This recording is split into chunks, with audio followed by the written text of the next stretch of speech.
আসসালামু আলাইকুম রহমতুল্লাহ। নির্বাচনের পরও অনন্য উচ্চতায় জামাত, নতুন উদ্যমে জামাত সাফ যা জানিয়ে দিল। নির্বাচনের মধ্য দিয়ে জামাতের গুরুত্ব বাড়ার প্রেক্ষাপট তৈরি হলো। এর ফলে জামাত অনন্য উচ্চতায় অলরেডি পৌঁছে গিয়েছে। জনগণের রাজনীতি তো বন্ধ করা যায় না, আইনি মোড়কে নিষিদ্ধ করা গেলেও জনগণের রাজনীতি, যে রাজনীতির সাথে সাধারণ জনগণের আবেগ অনুভূতি জড়িত, সেটা বন্ধ করা যায় না। কার্যক্রম নিয়ন্ত্রিত করা যায়, কিন্তু বন্ধ করা যায় না। নিষিদ্ধ করে রাষ্ট্রীয় বিভিন্ন সুযোগ সুবিধা রাজনৈতিক দল হিসাবে বাতিল করে দেয়া যায়, কিন্তু জনগণের মন থেকে কাউকে মুছে ফেলা যায় না। তো এখন পর্যন্ত তো বিএনপি জামাত বৈধ বা বিরোধী দলীয় রাজনীতি বৈধ, নতুনভাবে কাউকে নিষিদ্ধ বা এগুলো তো করা হয়নি। যদি সরকারের অনেকে বলছে আইনি মোড়কে নিষিদ্ধের কথা, নিষিদ্ধ করা হলে ভিন্ন কথা, কিন্তু যতদিন পর্যন্ত নিষিদ্ধ করা না হবে ততদিন পর্যন্ত বিরোধী বলয়ের যে রাজনীতি, বিএনপি জামাত বা তাদের যুগপৎ মিত্রদের যে রাজনীতি, তাতে জামাত ইসলামী একটা অনন্য উচ্চতায় আছে এবং থাকবে। যে উচ্চতা তারা 2008 সাল থেকে 2023 সালের মাঝামাঝি পর্যন্ত পায়নি, এখন সেটা পাচ্ছে। 2024 সালের নির্বাচনের পর থেকে পাচ্ছে। কি সেটা? এই নির্বাচনের মধ্য দিয়ে স্পষ্ট হয়েছে এই নির্বাচনের মূল কুশীলব ছিল ভারত। ভারত এই নির্বাচনকে সফল করেছে, সমর্থন করেছে। ভারত বিনা বিচারে সার্টিফিকেট দিয়েছে, আরও অনেক কিছু স্পষ্ট হয়েছে। বিএনপির অনেক স্বপ্ন ছিল যে ভারত এবার নিরপেক্ষ ভূমিকা পালন করবে। ভারতের ভিতরেও অনেকের আশা ছিল বা পরামর্শ ছিল এই মোদি রেজিমকে তারা যেন নিরপেক্ষ ভূমিকা পালন করে, যুক্তরাষ্ট্রের মতো। যুক্তরাষ্ট্রের চেষ্টা ছিল। এখন এই ভারত নিরপেক্ষ ভূমিকা পালন করবে বাংলাদেশ ইস্যুতে, এই আশায় ভারতের পেছনে বিএনপি ঘুরেছিল, জামাতকে দূরে সরিয়ে রেখেছিল। তো ভারতের পেছনে যদি বিরোধী দল ঘুরে, সরকারি দলও ঘুরে, তো সেখানে জামাতের কোনো ভ্যালু থাকার কথা না। সেরকমই একটা বিষয় হয়েছিল, জামাত অনেকটা গুরুত্বহীন হয়ে পড়েছিল।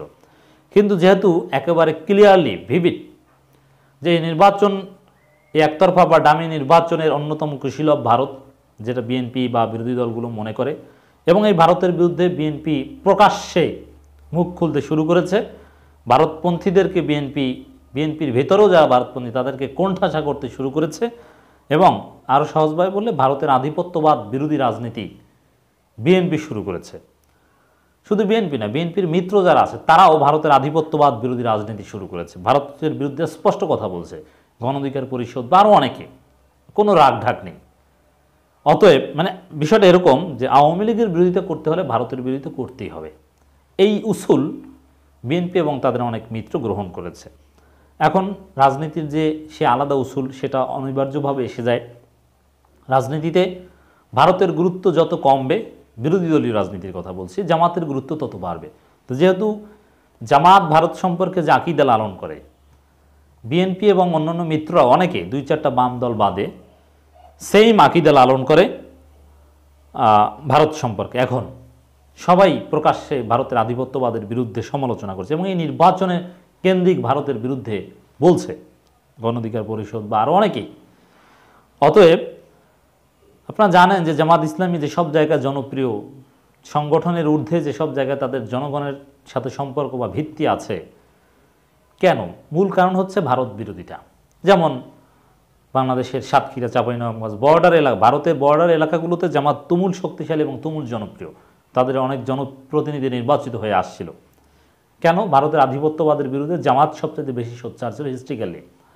ঠিক তদ্রূপ এখন ভারতের আধিপত্যবাদের বিরোধিতা মানে 1971 সালের মুক্তিযুদ্ধের বিরুদ্ধে সঠিক ছিল এ কথা আমি বলছি না। 1971 সালের স্বাধীনতার বিরোধিতা যারা করেছিল তারা ভুল করেছিল, এবং ভারত যে সহযোগিতা করেছিল সেই সহযোগিতা নেওয়াটা সঠিক ছিল, এটা আলাদা হিসাব। 71 সাল মহান, সেটা আলাদা, সেদিকে আমি যাচ্ছি না। বর্তমান প্রেক্ষাপটের কথা বলছি। যেমন বিএনপি তো স্বাধীনতার পক্ষের শক্তি, একজন বীর মুক্তিযোদ্ধা খেতাবপ্রাপ্ত একজন সেক্টর কমান্ডারের প্রতিষ্ঠিত দল, তারাও কিন্তু এখন প্রকাশ্যে ভারতের বিরুদ্ধে বলছে। এই জন্য বলছি। তো এই যে এই নির্বাচনের মধ্য দিয়ে ভারতের স্থায়ী লক্ষ্য উদ্দেশ্য বিরোধী দলগুলোর কাছে ক্লিয়ার হয়ে গেল, এর মধ্য দিয়ে জামাত ইসলামের গুরুত্ব স্থায়ীভাবে বিরোধী দলীয় বলয়ে প্রতিষ্ঠিত হলো। অতএব জামাত অনন্য উচ্চতায়। তো জামাত এই তাদের গুরুত্বময় পরিস্থিতিতে নির্বাচনের পর আনুষ্ঠানিক সংবাদ সম্মেলন করে সাফ কিছু বার্তা দিয়েছে, সেটা অত্যন্ত গুরুত্বপূর্ণ। সংক্ষিপ্তভাবে আপনাদের সামনে একটু উপস্থাপন করতে চাই। প্রহসনের নির্বাচন বাতিল ও অবিলম্বে কেয়ারটেকার সরকারের অধীনে নির্বাচনের নতুন তারিখ ঘোষণার দাবিতে বাংলাদেশ জামাত ইসলামী জামাত ইসলামীর আয়োজিত সংবাদ সম্মেলনে সংগঠনের ভারপ্রাপ্ত আমির ও সাবেক এমপি অধ্যাপক মুজিবুর রহমান 8 জানুয়ারি দেশবাসীর উদ্দেশ্যে বক্তব্য রাখেন। 8 জানুয়ারি, একদিন পরে আপনারা বিশ্লেষণ শুনছেন। কেন্দ্রীয় নির্বাহী পরিষদ সদস্য এবং কেন্দ্রীয় প্রচার ও মিডিয়া বিভাগের সেক্রেটারি মতিউর রহমান আকন্দের সঞ্চালনায় অন্যদের মধ্যে উপস্থিত ছিলেন সাবেক এমপি ও নায়েবে আমির ডাক্তার সৈয়দ আবদুল্লাহ মোহাম্মদ তাহের, ভারপ্রাপ্ত সেক্রেটারি জেনারেল মাওলানা এটিএম মাসুম, কেন্দ্রীয় নির্বাহী পরিষদ সদস্য ঢাকা মহানগর দক্ষিণ আমির নুরুল ইসলাম বুলবুল, কেন্দ্রীয় কর্ম পরিষদ সদস্য ঢাকা মহানগর উত্তরের ভারপ্রাপ্ত আমির জনাব আব্দুর রহমান মুসা। ডক্টর এর মধ্যে পার্থক্য আছে। কোনো ব্যক্তির পেছনে ফিজিশিয়ান অর্থে যদি ডাক্তার লাগানো হয় তাহলে তিনি আসলে রোগী দেখেন কিনা। যেহেতু ডাক্তার মানে তিনি রোগী দেখেন, সেবা করেন, মেডিকেল বা এই ফিজিশিয়ান পেশাগুলোর সাথে সম্পর্ক আছে, এটা বোঝানোর জন্যই তো ডাক্তার লাগানো হয়, না হলে ডাক্তার কেন লাগাবে? তো কোনো নেতা যদি রাজনৈতিক বা কোনো কারণে রোগী দেখা বা এগুলোর সাথে কোনো সম্পর্ক না থাকে তাহলে তার নামের পেছনে ডাক্তার না লাগানোই ভালো আমি মনে করি।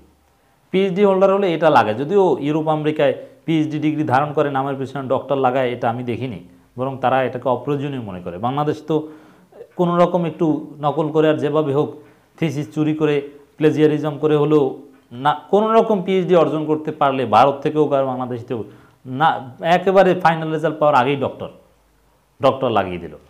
যাই হোক, এই যে ডাক্তার লাগানো, এগুলো একটু সচেতন হওয়া উচিত। রোগী দেখেন না, তিনি মেডিকেল পেশার সাথে কোনো সম্পর্ক নেই, এমনকি তিনি সেই ডাক্তারি বিদ্যা ভুলে গিয়েছেন, তার নামের পেছনে ডাক্তার না লাগানোই বলে। অযাচিত লকবের কোনো দরকার নেই। ডাক্তার তাহের, তিনি তাহের, সাবেক এমপি জামাতের নায়েবে আমির তাহের, আবদুল্লাহ মোহাম্মদ তাহের, সবাই চেনে। যেমন এটা সবার উদ্দেশ্যে আমি বললাম। এ বিষয়ে আবার অযাচিত অধ্যাপক লাগানো, একজন অধ্যাপক না, অথচ নামের পেছনে অধ্যাপক লাগায়, এটা জামাত শিবিরের প্র্যাকটিসটাই, ভুল প্র্যাকটিসটাই, খেয়ানতটা সবচেয়ে বেশি। মানে কলেজের শিক্ষক হলেই অধ্যাপক, অথচ অধ্যাপক সে জীবনেও হতে পারবে না, তিনি নিজেও জানেন, ধারে কাছেও যেতে পারেননি। জামাতের বিভিন্ন পর্যায়ে, থানা জেলা পর্যায়ে আমির সেক্রেটারি অনেকে তারা এই মিসইউজটা করেন, এগুলো করা ঠিক না। যারা আইনজীবী তাদের নামের পেছনে অ্যাডভোকেট বা এগুলো লাগানো সবসময় বলা যৌক্তিক, কারণ মানুষ তাদের কাছে আইনি সেবা নিতে যেতে পারে। ডাক্তার শফিকুর রহমান জামাতের আমির, তার নামের পেছনে ডাক্তার লাগালে সেটাও আমি সমর্থন করি। কেন? তাকে আমি কিছুদিন আগে মাঝে মাঝে দেখেছি, কিছুদিন আগে বলতে কারাগারে যাওয়ার আগে, তিনি রোগী দেখেন, তার মেডিকেল কলেজ বা বেসরকারি ক্লিনিক ব্যবসা এগুলো আছে, এর মানে তিনি কিন্তু রোগী দেখা বা এগুলোর সাথে সম্পর্ক, এবং ডাক্তারি বিদ্যা তো নেই ভুলেন নেই, বিভিন্ন প্রেসক্রাইব করতে দেখেছি। আর ডাক্তারি বিদ্যা এটাও কিন্তু যত বড়ই ডাক্তার হোক, এটা কন্টিনিউ না করলে, যদি যুগ যুগ ধরে 30-40 বছর যাবৎ মোটেও প্র্যাকটিস না করেন, তাহলে এটা তার মনে থাকার কথা নয়। অতএব না লাগানোটার পেছনে যথেষ্ট যৌক্তিকতা আছে। অপ্রাসঙ্গিক হলেও অন্য এক বিষয় আলোচনা করতে গিয়ে অন্য বিষয় আলোচনা করে দিলাম। দেশবাসীর উদ্দেশ্যে ভারপ্রাপ্ত আমির আরও অনেক গুরুত্বপূর্ণ নেতারা উপস্থিত ছিলেন এই সংবাদ সম্মেলনে। তিনি দীর্ঘ বক্তব্য দেন। বক্তব্যে তিনি যেটা বলার চেষ্টা করেছেন, বাংলাদেশের রাজনীতির এক ক্রান্তিকালে আমরা আপনাদের সামনে উপস্থিত হয়েছি। বাংলাদেশে আজ জনগণের ন্যায্য ভোটাধিকার প্রতিষ্ঠা, গণতন্ত্র পুনরুদ্ধার লড়াই চলছে, মানে লড়াই চলবে। জামাত সাহেব জানিয়ে দিয়েছে তাদের আন্দোলন নির্বাচনের আগেও যেরকম চলছে, নির্বাচনের পরেও সেরকম চলবে, এটা মোটেও বন্ধ হবে না। গণতন্ত্র হত্যাকারী বর্তমান ক্ষমতাসীন সরকার গত 15 বছর যাবৎ অবৈধভাবে ক্ষমতা দখল করে আছে। তারা ক্ষমতা প্রলম্বিত করার লক্ষ্যে 7 জানুয়ারি পরশু নির্বাচনের আয়োজন করে। আজ্ঞাবহ নির্বাচন কমিশন দ্বারা একটি সাধারণ নির্বাচন তফসিল ঘোষণা করা হয়।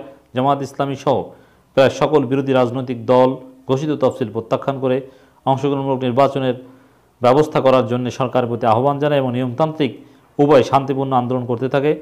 সরকার বিরোধী দলের নেতাকর্মীদের উপর জুলুম নির্যাতন চালিয়ে 7 জানুয়ারি প্রহসনী নির্বাচনের মাধ্যমে ক্ষমতা নবায়নে ষড়যন্ত্র করে। কিন্তু বাংলাদেশের জনগণ জামাত ইসলামী সহ বিরোধী রাজনৈতিক দলগুলোর ডাকে সাড়া দিয়ে প্রহসনী নির্বাচন বর্জন করে ভোট দান থেকে বিরত থাকে। সরকারের হুমকি ধমকি অগ্রাহ্য করে জনগণের এই সাহসী ও দৃঢ় সিদ্ধান্তে আমি বাংলাদেশ জামাত ইসলামীর পক্ষ থেকে দেশবাসীকে আন্তরিক অভিনন্দন ও মোবারকবাদ জানাই।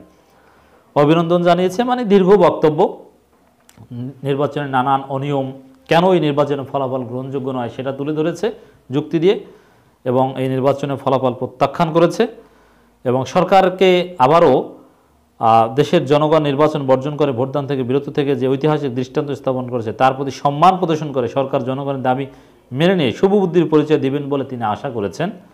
জনগণের ন্যায্য ভোটাধিকার প্রতিষ্ঠা ও গণতন্ত্র পুনরুদ্ধারের লক্ষ্যে বাংলাদেশ জামাত ইসলামী সহ বিরোধী দলের পক্ষ থেকে যেসব কর্মসূচি ঘোষণা করা হবে তা শান্তিপূর্ণভাবে সফল করে তোলার জন্য সংগ্রাম দেশবাসীর প্রতি উদাত্ত আহ্বান জানাচ্ছে। এর মানে জামাত ইসলামী শান্তিপূর্ণ সরকার বিরোধী রাজনীতি আগের মতোই চলবে। এই নির্বাচন জামাত গ্রহণ করবে না, বৈধতা দিবে না, সাফ জানিয়ে দিল সংবাদ সম্মেলন করে।